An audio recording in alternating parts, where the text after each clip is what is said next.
அடிக்குதா நர நரமுக முளைக்குதா எதிரிய வச்சு முளைக்குதா வீரம் எங்க வரமா புளிய துரத்தும் முறமா கல்ல கல்பம் ரெண்டும் கல்ல முறைக்கு தமிழண்டா.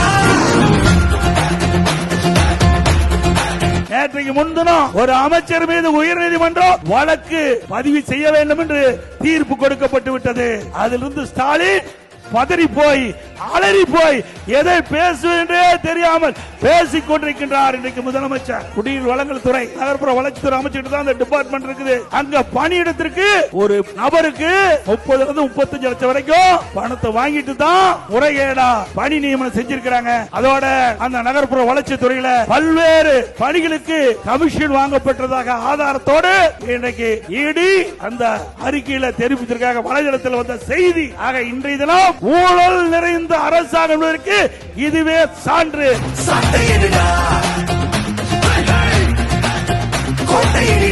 மடியில கனம் இருந்தால் வழியிலே பயம் இருக்கத்தான் செய்யும். திரு ஸ்டாலின் அவர்களே, என் மீது வழக்கு போட்டீங்க.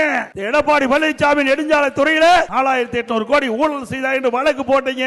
அந்த வழக்கு உயர் நீதிமன்ற விசாரிக்கப்பட்டது. அப்பொழுது என் மீது வழக்கு போட்ட திரு RS பாரதி என் மீது போட்ட வழக்கு திரும்ப பெறுவதா சொன்னார். இல்ல நான் நடத்துறேன், நான் நீதிமன்றத்தில் நடத்துறேன். இதுவரைக்கும் என்ன பத்தி பேசுனீங்க, மக்களிடத்தில் ஒரு பொய்யான கருத்தை பதிவு வச்சிட்டீங்க. அதனால நான் அந்த நீதிமன்றத்தில் என் மீது போடப்பட்ட வழக்கை சந்திக்கிறேன் சொன்னார். நீதியரசர் கேட்டார், அந்த வழக்கு போட்டவரே திரும்ப பெறாங்க, ஏன் நீங்க வழக்கு நடத்துறீங்கன்னு சொன்னாங்க. அதுக்கு தான் இதை சொன்னேன்.